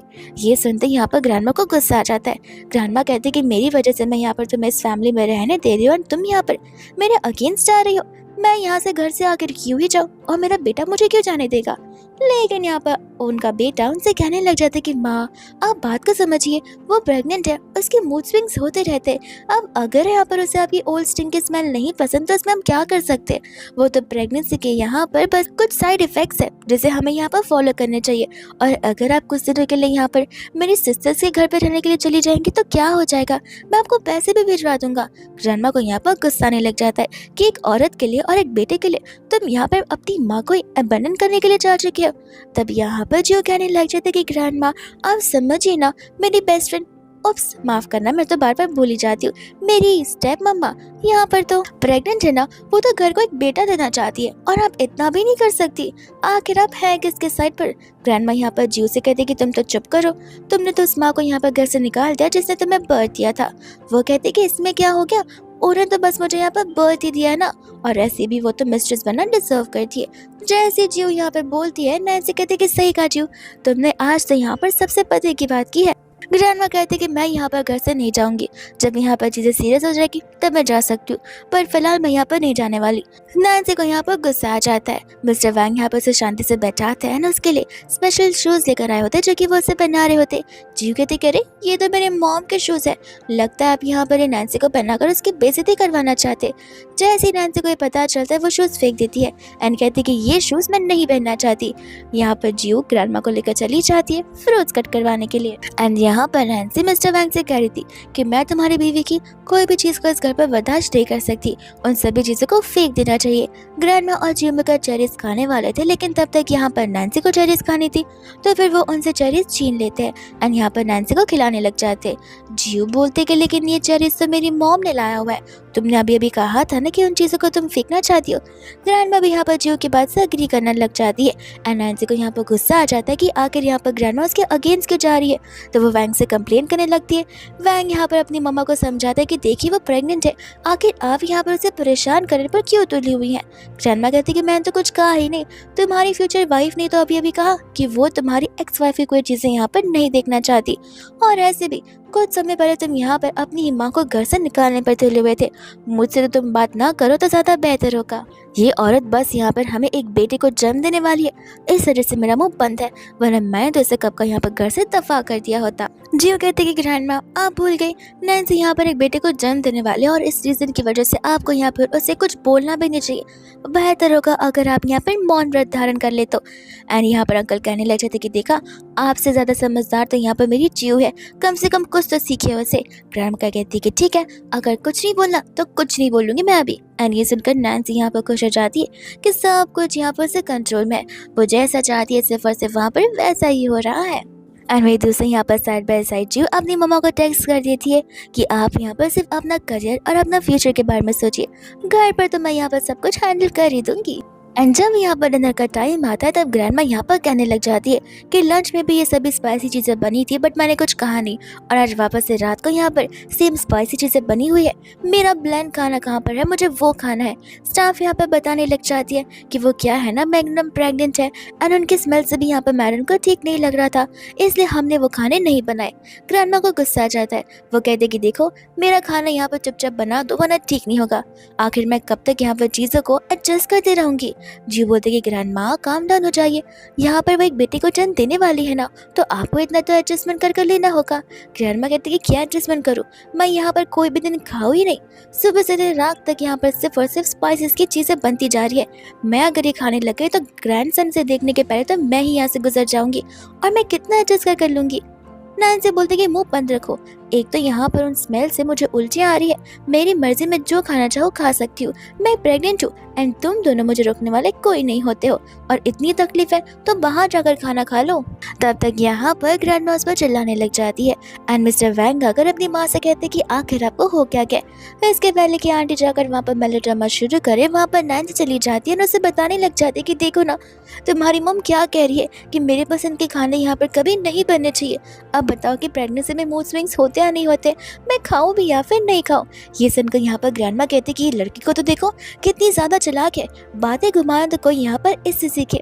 तब यहाँ पर वो अपने सन से कह रही थी कि मैं समझ सकती हूँ कि अगर इसे स्पाइसी फूड खाना तो ये खा ले, लेकिन ये मुझे क्यों फोर्स कर रही है स्पाइसी फूड खाने के लिए। मैं तो यहाँ पर अपने ब्लैंड खाने खाना चाहती हूँ, मैं यहाँ पर बुढ़ी हो चुकी हूँ, मेरा डाइजेस्टिव सिस्टम इतना स्ट्रांग नहीं है जो कि स्पाइसी फूड को टॉलरेट कर पाएगा, और ये खाना मेरे लिए किसी पॉइजन से कम नहीं है। जियो यहाँ पर रोना शुरू कर दी थी कि देखा अब तो यहाँ पर तुम्हारी माँ ने मेरे खाने को पॉइजन बोलना तक शुरू कर दिया। न जाने किस दिन वो अचानक से कोर्ट में जाकर मुझ पर ये इल्जाम लगाती कि मैं उसकी जान लेने पर तुली हुई हूँ, और ऐसा बोलकर यहाँ पर वो रोने का नाटक करना शुरू कर देती है। मिस्टर वैंग कहते कि देखिए मॉम, अगर आपको यहाँ पर इतनी ज्यादा तकलीफ है तो फिर आप यहाँ पर घर से चली जाइए, मैं आपकी बेटी को कॉल कर देता हूँ, कोई ना कोई आपको पिक करने के लिए जरूर आ जाएगा। ग्रैंडमा कहने लग जाते कि सचमुच मुझे समझ नहीं आ रहा कि मैंने यहाँ पर अपने बेटे को पैदा किया किसी और के बच्चे को जो कि मेरे अगेंस्ट जा रहा है। वो कहने लग जाते कि आपकी तकलीफ क्या है, आप ही चाहते थे कि इस घर में यहाँ पर एक बेटा आए, और अब जब बेटा आ रहा है तो आपको सभी चीजों पर यहाँ पर रेस्ट्रिक्शंस लगानी है, रोक टोक करते रहना है। किचन में ऐसे भी यहाँ पर प्लेन राइस रखा होगा, अगर आपको इतना ही खाना है तो जाकर वो खा लीजिए। ये सुनकर नैन्सी यहाँ पर खुश हो जाती है एंड कहते कि सही कहा, अब आपको तो यहाँ पर वही सब कुछ खाना चाहिए। मैं तो कहती हूँ कि अब यहाँ पर आप खाना भी किचन में खाना शुरू कर दीजिए, तो क्या है आपके खाने से मुझे यहाँ पर वॉमिट फील नहीं होगा। एंड यहाँ पर वो स्टाफ को भी ऑर्डर दे देती है। ग्रैंडमा को यहाँ पर किचन में जाना ही पड़ता है, जहाँ पर वो कहने लग जाते कि तुम्हें पता है जब तुम्हारी माँ इस घर में थी तो उसने मेरी कितनी ज़्यादा सेवा की है। वो मेरे हाथ पैर दबाया करती थी, मुझे मसाज दिया करती थी, मुझे जब जो खाना वो सब कुछ अपने हाथों से अपने लिए बनाया करती थी, और ये एक है जिससे यहाँ पर मेरी एक्सिस्टेंस तक नहीं अच्छी लग रही है। तो फिर यहाँ पर जियो कहने लग जाते कि लेकिन उन्होंने तो एक गर्ल को बर्थ दिया ना। अभी भी ग्रैंडमा नहीं सुधर रही थी, वो कहते कि हाँ वो कितनी अनलकी है जिससे यहाँ पर गर्ल को बर्थ दिया, लेकिन अब हम क्या ही कर सकते हैं, जाने दो। जियो बोलते कि अच्छा हो गया वो घर से जा चुकी है, ऐसे भी यहाँ पर उनकी जिंदगी बर्बाद ही होने वाली है घर से जाने के बाद। बट यहाँ पर जियो को पता होता है कि घर से जाने पर ही उसकी मम्मा को उसकी फ्रीडम मिली है, और वो अपनी जिंदगी के सबसे बेस्ट दिन जी रही है और आगे के बेस्ट दिन जीने के लिए अपना करियर बना रही है। वही दोस्त हम यहाँ पर रात का सीन देखते हैं जहाँ पर कंटिन्यूसली अंकल खर्राटे मार रहे थे, और इन खर्राटों से यहाँ पर नैन्सी को नींद नहीं आ रही थी, तो वो गुस्से में आकर यहाँ पर वो उन्हें लात से मार कर नीचे गिरा देती है, और प्रिटेंड करते कि जैसे उसने सपने में ये सब कुछ किया। उसे एक बुरा सा सपना आया था, उसे नाइटमेयर आ रहा था, और वो तो उस विलन को मार रही थी, और वो तो उसकी बातों में आ भी जाते। वो कहते कोई बात नहीं बेबी, अब तुम आराम से सो जाओ। नैन्सी बोलती कह रहे तुम मत सो, तुम बैठ के यहाँ पर खड़े होकर मुझे देखो, तब तक मैं सोती हूँ। मिस्टर वैंग कहते कि मैं कुछ समझा नहीं, मैं खड़े होकर बस यहाँ पर तुम्हें सोते हुए देखो। वो कहते कि हाँ मेरी मम्मा भी ये किया करती थी, जब जब मुझे नाइटमेयर आया है तब तब मेरी मम्मा मेरे साथ ऐसी रही है, क्या तुम ये नहीं करना चाहते। मिस्टर वैंग नहीं करना चाहते थे, लेकिन जब यहाँ पर वो उसे कहते कि मैं तो बेटे को जन्म देने वाली हूँ ना, तो फिर यहाँ पर ये सब कुछ करना ही पड़ता है। वही दूसरे यहाँ पर नैन्सी वही ग्रुप के डांस वीडियोस देख रही होती है, जो कि आकर यहाँ पर जियो नोटिस करती है। एंड वो लोग एक एक मेंबर्स के बारे में अच्छे से बात करने लग जाते हैं। जियो यहाँ पर उसे बता रही होती है कि तुम्हें पता है इन सारी चीज़ों को एग्जीक्यूट करने वाली एक लेडी है जिसे यहाँ पर लेमन फेरी के नाम से जाना जाता है। उससे तब तक यहाँ पर कितने पैसे लगाते हैं इन सब चीज़ों में, तुम्हें नहीं लगता कि यहाँ पर इसमें कितना सारा पैसा है, जहाँ पर वो तो अब कितनी ज़्यादा रिच हो जाएगी। नैन्सी को यहाँ पर पता होता है कि जो कुछ भी हो इन दी एंड यहाँ पर ये सब कुछ मेरा ही तो होने वाला है, इसलिए जितने पैसे कमाने हैं कमा लो। वही दूसरा यहाँ पर देखते जियो को, जो कि उसे बता रही होती है कि उसने तो यहाँ पर वो घर को सेल कर 10 मिलियन खुद से अर्न कर ली है। ये सुनकर यहाँ पर तो नैन्सी को गुस्सा आ जाता है कि आखिर ये मुझसे ज़्यादा पैसे कैसे कमा सकती है। पर फिर उसे याद आता है कि नहीं, मुझे अभी फ़िलहाल यहाँ पर अपने आप को कंट्रोल करना होगा, बिकॉज बिलियंस ऑफ पैसे के सामने 10 मिलियन तो यहाँ पर कुछ भी नहीं है। एक बार बस मैं यहाँ पर इस घर के बच्चे को जन्म दे दूँ, फिर देखना किस तरीके से यहाँ पर सारे असेट, सारे प्रॉपर्टी, सारी इनहेरिटेंस विल मेरे नाम पर आ जाती है। वही दोस्त हम यहाँ पर देखते हैं जियो को, जो कि यहाँ पे अपने दोस्त को कॉल लगाकर इन्वेस्टमेंट्स को और बढ़ाने के लिए कह देती है। तब उसका दोस्त उसे बता रहा था कि इन्वेस्टमेंट तो बढ़ाने की ज़रूरत ही नहीं है, क्योंकि इतने से ही हमारा बहुत अच्छा काम जो चल जा रहा है। नैन्सी तब तक वहाँ से जा चुकी थी एंड जियो बस ये जानना चाहती थी कि जब यहाँ पर नैन्सी को पता चलेगा कि इतने सक्सेसफुल बिजनेस की ओनर और इसकी मम्मा है, तब यहाँ पर उसकी शक्ल देखने लायक रहेगी। वही दोस्त हम यहाँ पर देखते हैं जियो की मम्मा को, जिनका यहाँ पर असिस्टेंट जाकर उन्हें इस मंथ का प्रॉफिट बता रहा होता है। वो प्रॉफिट सुनते यहाँ पर जियो की मम्मा तो शॉक हो जाती है कि विद इन अ मंथ उन्होंने अगर इतना सारा मिलियंस ऑफ पैसे कमा लिए, तो फिर after a month and after a year यहाँ पर उनके पास से कितने सारे पैसे इकट्ठा हो जाएंगे। वो यहाँ पर अपने आप पर भी प्राउड फील कर रही होती है और साथ साथ जियो पर भी। वही दोस्तों यहाँ पर होती है जियो, जिसने यहाँ पर हियरिंग डिवाइसेस का इंस्टॉल कर दिया था उस जगह पर जहाँ पर नैन्सी और वो मिलकर प्लानिंग कर रहे थे कि कैसे वो लोग यहाँ पर जियो की वेडिंग को स्पॉइल कर उसे सबसे बड़ा झटका देने वाले हैं। यहाँ पर तो वो ने कुछ ज़्यादा प्रिपरेशंस करके रखा था। उसने एक माइक्रोफोन खरीद रखा था जिसमें जियो सभी के सामने माफ़ी मांगेगी। साथ साथ उसने यहाँ पर ट्रिमर तक खरीद रखा था जिससे यहाँ पर जियो अपने सारे बालों को शेव कर देगी, और वो ये सब कुछ इसलिए करेगी बिकॉज वो जो इसे करने के लिए कह रहा है। साथ ही साथ यहाँ पर वो जो घर को सेल करके 10 मिलियन आए थे, वो 10 मिलियन का कार्ड यहाँ पर वो नैन्सी को दे देता है एंड कहते कि इन सब की मालकिन तुम ही हो। नैन्सी कहती कि फिक्र मत करो, देखना 9 मंथ्स बाद मैं यहाँ पर तुम्हारे बच्चे को बर्थ दूंगी, जिसके बाद में सब कुछ यहाँ पर हमारा हो जाएगा। और फिर यहाँ पर इस फैमिली को कितना रोना पड़ेगा, सबकी शक्लें यहाँ पर देखने लायक रहेगी। यहाँ पर नेक्स्ट ने कैफे में जियो को मिलने के लिए बुलाया था। वो 2 बजे से बैठा था, बट यहाँ पर जियो आ जाती है 4 बजे। वो जियो पर यहाँ पर चिल्लाने लगता था कि तुमने जानबूझकर मुझे 2 घंटे वेट करवाया। जियो बोलती कि मैंने तो कोई वेट नहीं करवाया, तुमने 4 बजे कहा था। वो कहता है कि मैं कोई पागल नहीं हूँ, मैंने 2 बजे कहा था और तुमने मुझे वेट करवाकर बहुत गलत काम किया है। जियो कहते कि तो तुम्हें क्या शादी कैंसिल करनी है जस्ट बिकॉज मैं यहाँ पर देरी से आई हूँ। वो कहता है कि नहीं, मुझे यहाँ पर कुछ इंपॉर्टेंट बातें करनी है, तुम्हें यहाँ पर 3 चीज़ें करनी पड़ेगी, उसके बाद यहाँ पर तुम एलिजिबल बन पाओगी मुझसे साथ शादी करने के लिए। एंड यहाँ पर बस समझ जाती कि अब इसकी वो शर्तें शुरू हो जाएगी। इसके लिए यहाँ पर वो तो अपना वॉइस रिकॉर्डिंग शुरू कर देती है, साथ साथ पर्स में लगे हिडन कैमरा भी लगा कर आई थी ताकि वो सब कुछ रिकॉर्ड कर सके। जियो कहते कि ठीक है, चलो पता कि यहाँ पर तुम्हारी कौन सी 3 शर्त है। तो फिर सबसे पहली शर्त यहाँ पे वो बताने लग जाता है, जिसमें यहाँ पर वो एक पेपर को बाहर निकालता है और उसके अंदर यहाँ पर उसकी फैमिली के 100 वुमेन वर्चुअस पोएम लिखे हुए थे। वो चाहता था कि जियो यहाँ पर उन 100 पोएम्स को रिवाइज करे, लर्न करे एंड वेडिंग में यहाँ पर सबके सामने बोलकर बताए। जियो कहते कि बस 100, मैं तो तुम्हारे लिए यहाँ पर थाउजेंड्स ऑफ पोएम भी लर्न कर सकती हूँ। ये सब कुछ वहाँ की वर्क करने वाली स्टाफ सुन रही होती है एंड सोचती कि अरे वाह, ये लड़की तो कुछ ज़्यादा डेडिकेटेड है।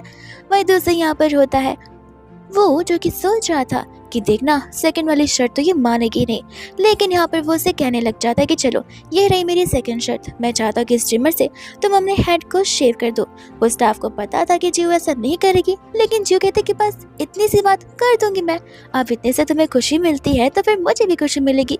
स्टाफ यहाँ पर सोच रहे थे कि कैसी औरत है, इतनी ब्यूटीफुल, इतनी चार्मिंग दिखती है और इस जैसे गधे के पीछे पड़ी हुई है जो कि उसकी बिल्कुल चिंता नहीं करता है। बात यहाँ पर खत्म नहीं होती है, वो तो यहाँ पर उसे कार्ड भी दे देता है।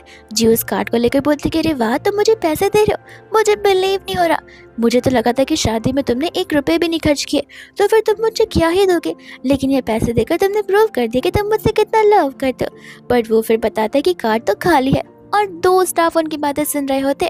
वो कहते कि तुम काम करने आते हो या लोगों की बात करने आते हो, चलो जाओ यहाँ से। जिसके बाद में यहाँ पर जियो कहते कि रखो इस कार्ड को वापस, इसके अंदर तो पैसे ही नहीं है। वो यहाँ पर उसे बोलने लग जाता है कि इसके अंदर के पैसे तुम करने वाली हो, जो तुमने यहाँ पर घर खरीदा था और जो तुम्हारे डैड ने तुम्हारे नाम पर किया है, जिसे तुमने फिलहाल यहाँ पर सेल कर दिया, उसे तुम्हें यहाँ पर 10 मिलियन आया है। वो 10 मिलियन तुम मुझे इस कार्ड में डाल कर दोगी। जियो कहते कि ठीक है, कोई प्रॉब्लम नहीं है। एंड दोनों स्टाफ यहाँ पर हैरान हो जाते कि ये कैसे वुमन है, एक फिद्दू से इंसान के साथ शादी करने के लिए बेचारी कितना कुछ गिव अप कर रही है। वही दूसरा यहाँ पर तो वो को भी बिलीव नहीं हो रहा था कि ये काम इतना आसान था। उसे तो लगा था कि यहाँ पे बहुत रोना गाना होगा, लेकिन सब कुछ एक झटके में निपट गया। उसे लगने लग जाता कि मारना पड़ेगा। जो इनोसेंट नहीं, दुनिया की सबसे डम्बेस्ट गर्ल है जो कि सारे डिसीजंस में मेरी हाँ में हाँ मिला रही है। जी कहते कह रहे, तुम बात ऐसा करो कि जैसे तुम्हें मुझे भरोसा है ही नहीं। सिर्फ 10 मिलियन की तो बात है, ऐसे भी तुम्हें पता है मेरी मम्मा अपनी ज्वेलरीज को छोड़कर जा चुकी है, जिनके ज्वेलरीज का वर्थ यहाँ पर 30 मिलियन तो हो गई। तो तुम फिक्र मत करो, वो पैसे भी मैं यहाँ पर तुम्हें ट्रांसफर कर दूंगी। ये सुनकर तो यहाँ पर वो काउंटिंग करने लग जाता है कि सब कुछ हासिल होने से पहले वो ऑलरेडी इतना रिच बन चुका है। दोनों स्टाफ यहाँ पर आपस में बात करने लग जाते। फीमेल स्टाफ कहते कि मुझे जाकर उस लड़की को समझाना चाहिए कि वो जो कर रही है वो बहुत गलत है, इससे उसका फ्यूचर खराब हो सकता है। मेल स्टाफ कहते कि नहीं, मुझे नहीं लगता कि वो लड़की डम है, मुझे तो लग रहा है कि वो डम बनने का नाटक कर रही है, और ऐसा लग रहा है कि जैसे उसने ऑलरेडी यहाँ पर सब कुछ प्री प्लान कर रखा हो और वेडिंग वाले दिन वो उसे बहुत बड़ा झटका देने वाली है। ये सुनकर फीमेल स्टाफ कहते कि सही कहा, हमारे पास से यहाँ पर कुछ अच्छा ही दिमाग होता है और हम ऐसे मैन के साथ फूल तो बिल्कुल नहीं हो सकते। एंड यहाँ पर जब वो लोग चलकर जा रहे थे तब जी उससे बोलते कि संभल कर, मैन होल पर यहाँ पर पैर मत रखना। मेरी मम्मा ने मुझसे कहा था कि वो बहुत अशुभ होता है, अनलकी होता है। वो बोलता है कि ये सब कुछ सुपरस्टिशियस है एंड जानबूझकर कूदना शुरू कर देता है। जियो भी स्मार्ट थी बिकॉज वो उसके प्लान का हिस्सा जो होता है, एंड वो उसी मैन होल के अंदर गिर जाता है जहाँ पर कोई भी सीढ़ी अटैच नहीं थी। तो वो जियो से यहाँ पर मदद मांगने लग जाता है। जियो बोलते कि अब मैं तुम्हारी मदद करूँ या फिर मैं जाकर यहाँ पर पुलिस को बुलाऊँ या फिर मैं जाकर यहाँ पर बैंक ट्रांसफर करूँ, बिकॉज 5 बज रहा है, बैंक तो यहाँ पर बंद हो जाएगा। वो उसे कहते कि देखो पुलिस से कॉल करो एंड जाकर यहाँ पर सबसे पहले बैंक ट्रांसफर कर देना। जियो कहते कि ठीक है, जैसे तुम बोलते हो मैं वैसा करना चाहूँगी। एंड यहाँ पर वो उसे कहते कि तुम पक्का वापस आओगी ना, क्योंकि हमारी शादी जो होने वाली है, आखिर मैं कब तक यहाँ पर रह लूंगा। जी बोलते कि तुम फिक्र क्यों करते हो, बस मैं कुछ ही सेकंड से वापस लौट आऊंगी। वही दोस्तों यहाँ पर सेकंड से छोड़ो रात हो जाती है, लेकिन फिर भी यहाँ पर जियो आते नहीं उसे बचाने के लिए और ना ही कोई पुलिस आ पाती है। वो यहाँ पर सोचने पड़ जाता है कि जियो पुलिस की ट्रेनिंग लेने गई है या पुलिस को बुलाने गई है, न जाने यहाँ पर ही कहाँ अटक चुकी है। और उस समय तो यहाँ पर वो का फोन भी उसके पास होता नहीं है बिकॉज उसका फोन बाहर गिरा था, जो कि जियो खुद ही तोड़कर फेंक चुकी है। और बेचारा यहाँ पर अंदर बैठे बैठे सड़ रहा होता है। वही दोस्तों यहाँ पर वेडिंग का दिन तो आ भी जाता है। हाँ, यहाँ पर जियो और सभी लोग बैठकर सिर्फ और सिर्फ ग्रूम का इंतजार कर रहे थे।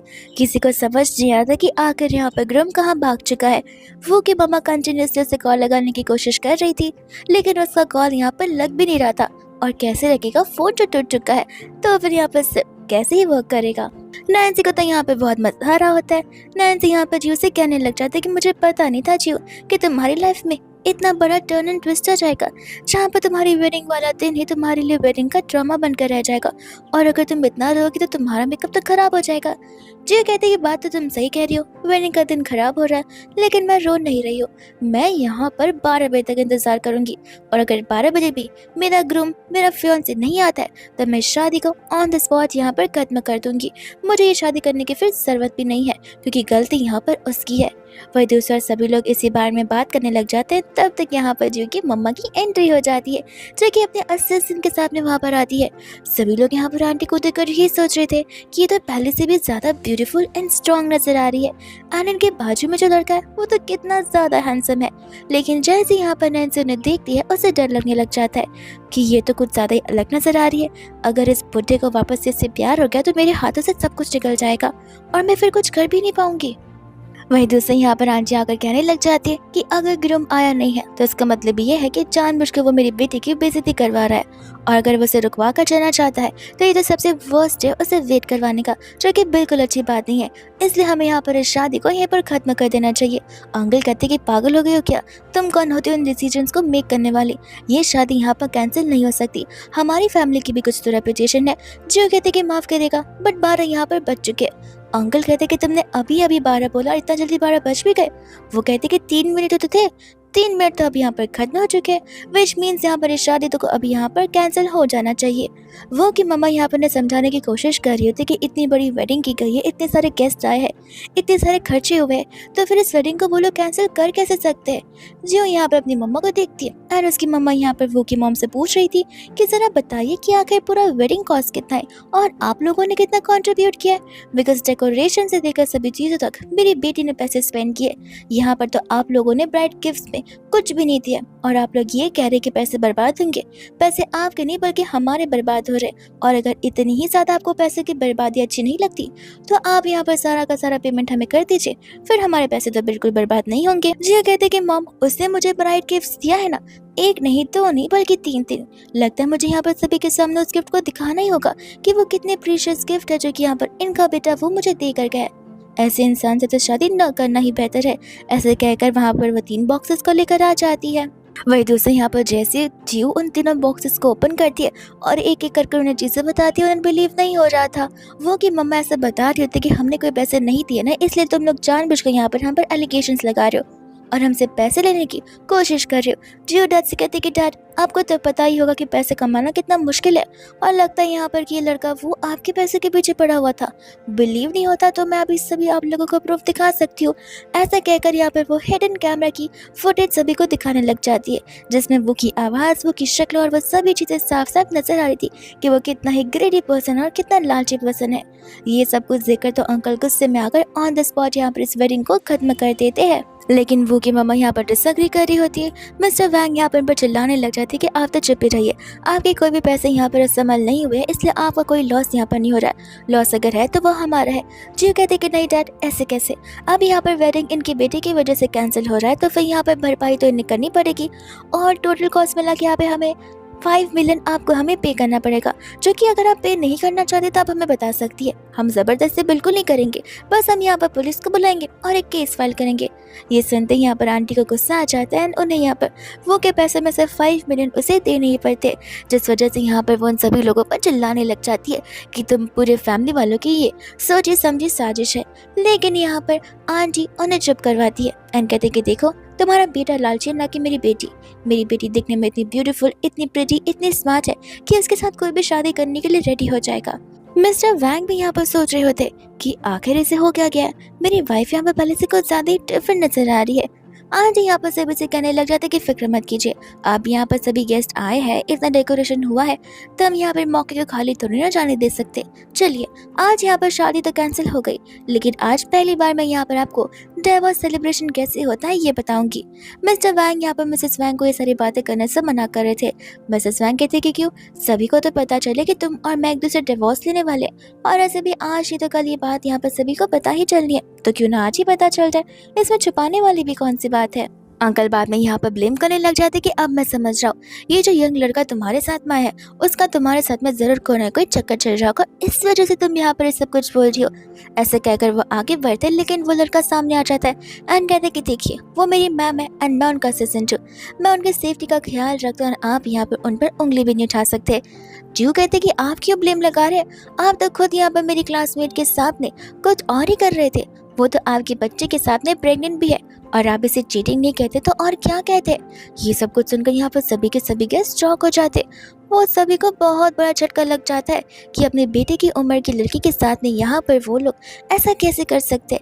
एंड क्या इस लड़की के पास में दिमाग नहीं था इन सभी चीज़ों के मामले में पढ़ने से पहले उसे बैकआउट कर लेना चाहिए था। वही दोस्तों यहाँ पर वो की मम्मा को हॉस्पिटल से कॉल आ जाता है, जहाँ पर उन्हें पता चलता है कि उनका बेटा यहाँ पर मेन हॉल में पाया गया है। किसी अननोन पर्सन ने यहाँ पर उसकी जान बचाई है और तुरंत ही यहाँ पर उन्हें हॉस्पिटल पहुँचना चाहिए। ये सुनते वहाँ से वो तुरंत ही भाग जाती है।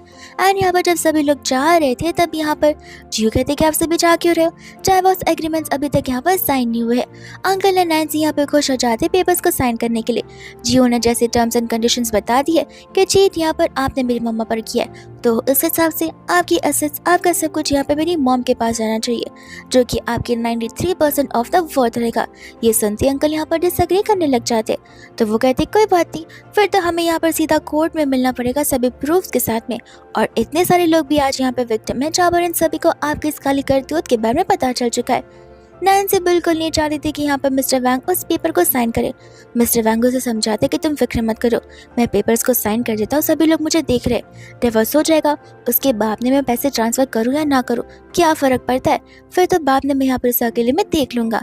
एंड यहाँ पर वो लोग पेपर साइन कर कर वहाँ से चले जाते हैं, जिसके बाद में यहाँ पर वो लोग सेपरेट जिंदगी जीना शुरू कर देते हैं। एंड यहाँ पर होते मिस्टर वैंग जो कि एवरी मंथ यानी कि एवरी सिंगल डे यहाँ पर पर्सनली नैन्सी का ख्याल रख रहे थे। इनफैक्ट यहाँ पर भले वो रात के 3 बजे 4 बजे कभी भी क्यों ना हो, वो पूरा टाइम यहाँ पर सिर्फ और सिर्फ नैन्सी को डेडिकेट करे थे। इन शॉर्ट वो इनडायरेक्टली यहाँ पर से कम्प्लीटली नौकर बन चुका था। एंड ऐसा करते करते 9 मंथ्स बीत जाते एंड फाइनली यहाँ पर वो बहुत देने वाली थी जहाँ पर ग्रैंड माँ, मिस्टर वैंग और तो और यहाँ पर जियो भी अंदर ऑपरेशन रूम के बाहर पे मौजूद होते, जहाँ पर वो सभी लोग बहुत एक्साइटेड थे अपने ग्रैंड सन से मिलने के लिए। एंड यहाँ पर कुछ लोग अपने बेटे से मिलने के लिए। बाहर हम यहाँ पर देखते हैं वो को जो कि कान लगाकर सुन रहा होता है कि बेटा हुआ है या फिर बेटी हुई है। एंड यहाँ पर जैसे वो बच्चे को बर्थ देते, वहाँ पर डॉक्टर्स गुड न्यूज़ दे देते कि ये बेटा ही है, लेकिन वो लोग बच्चे को देखते यहाँ पर उसे ढक देते एंड जाकर ट्रे में साइड में रख देते। सभी यहाँ पर बहुत खुश हो जाते कि वो एक बेटा है। वो भी यहाँ पर खुश होकर अपनी मम्मा को तुरंत ही बुला लेता है। एंड यहाँ पर साथ ही साथ जियो की मम्मा भी होती है जो कि बहुत ही ज़्यादा सैड फील कर रही थी। सभी यहाँ पर उस बच्चे को देखना चाहते थे बट डॉक्टर्स यहाँ पर अलाउ कर ही नहीं रहे थे, तो वो लोग ज़बरदस्ती देखने लग जाते। एंड जैसे वो लोग यहाँ पर बच्चे की शक्ल देखते सभी के होश उड़ जाते। जियो तो यहाँ पर सबसे जोर से चिल्लाती है कि नैन्सी तुम्हारा बेटा ऐसे कैसे हो सकता है, ये तो यहाँ पर कोयले से भी ज्यादा ब्लैक है। नैन्सी को लग रहा होता है कि शायद से ये लोग यहाँ पर उसके साथ बदतमीजी मजाक कर रहे होंगे या फिर उसे बिट्रे करने के लिए सब कुछ बोल रहे होंगे। वही दूसरे यहाँ पर अंकल तो उसका गला ही पकड़ लेते कि आखिर बताओ, सच सच बताओ कि बच्चा किसका है और तुमने किसके साथ यहाँ पे मुझे चीट किया है। नैन्सी को कुछ समझ नहीं आ रहा था। यहाँ पर वो उसे समझाने की कोशिश कर रही थी कि जैसे तुम सोच रहे हो वैसा बिल्कुल भी नहीं है। वो एंड वो की मम्मा भी आ जाती है, जो कि मम्मा अंदर आकर देखती है तब उन्हें समझ आ जाता है कि इन सभी को आज ही के दिन इनके कर्मों की सजा मिल रही है। वही दूसरे और अंकल के मुंह से तो यहाँ पर खून तक निकलने लग जाता है, यानी कि यहाँ पर वो उनकी लाइफ की आखिरी स्टेजेस पर चल रहे होते हैं। साथ ही साथ वो बच्चा फेंकने की बात कर रहे थे। जियो कहते कि देखिए भले वो बच्चा आपका नहीं है लेकिन आप उसे ऐसे नहीं मार सकते। वो को लगने लग जाता है कि शायद सभी को पता चल चुका है कि वो का बच्चा है, इसलिए वो अपनी मम्मा को लेकर यहाँ पर अंदर आ जाता है। लेकिन जैसे यहाँ पर वो बच्चे की शक्ल देखता है वो तो खुद ही यहाँ पर अलग ही जगह पे पहुंच जाता है और सोचने लग जाता है कि ये बच्चा तो मेरा बिल्कुल नहीं हो सकता। वो तक इनफैक्ट यहाँ पर नैन्सी के आकर गले पकड़ना शुरू कर देता है और उस पर इल्जाम लगाना शुरू कर देता है कि नैन्सी ने तो यहाँ पर उसके ऊपर भी चीट किया है। किसी को यहाँ पर कुछ समझ नहीं आ रहा था। जियो यहाँ पर सभी को सारी बातें फिर समझाने लग जाती है कि किस तरीके से सभी के सभी प्लानिंग यहाँ पर उसके फियांसे वू यानी कि एक्स फियांसे वू एंड उसकी एक्स बेस्ट फ्रेंड नैन्सी की थी कि वो लोग यहाँ पर उसके डैड को फंसाएंगे, लेकिन ऐसा हो नहीं पाया। तो फिर वो उसके बच्चे के साथ प्रेग्नेंट होने वाली थी। नैन्सी को अच्छे से पता था कि आज उसके डैड की मौत हो जाएगी, जिसके बाद में यहाँ पर वो के बच्चे को जन्म दे रही है, तो ये सब कुछ वो का नैन्सी का और उनके बच्चे का होगा। लेकिन यहाँ पर नैन्सी ने तो किसी और के बच्चे को जन्म दिया। एंड रही बात प्रॉपर्टीज की, तो वो तब यहाँ पर उसे बिल्कुल नहीं मिलने वाली। सभी के यहाँ पर होश उड़ जाते हैं, जिसके बाद में हम यहाँ पर देखते हैं अंकल को। एंड अंकल यहाँ पर अपनी लाइफ के आखिरी स्टेजेस पर होते हैं, जहाँ पर वो अपनी आखिरी इच्छा बता रहे थे कि उनके पास जो कुछ भी है, असेट्स, शेयर्स या उनकी प्रॉपर्टी, उनकी कंपनी, वो सब कुछ यहाँ पर वो अपनी बेटी जियो और अपनी वाइफ के नाम पर करना चाहते हैं, जो कि मिसेस वैंग है। एंड यही उनके आखिरी शब्द होते हैं। फिर हम यहाँ पर देखते हैं जियो को एंड सभी को, यानी कि उसकी मम्मा को एंड बाकी सभी ग्रुप को, जो कि यहाँ पर उनका ख्याल रख रहे थे बिकॉज उनका बिजनेस अब यहाँ पर ऑटोमेटेड हो चुका था। यहाँ पर जियो और उसके मम्मा उसका बेस्ट लाइफ जी रहे होते। एंड वही दूसरे यहाँ पर होती है नैन्सी, जो कि यहाँ पर मेंटल हॉस्पिटल में जा चुकी थी बिकॉज वो सचमुच पागल हो चुकी थी। एंड इसी के साथ ये ड्रामा इसी हैप्पी एंडिंग के साथ में खत्म हो जाता है।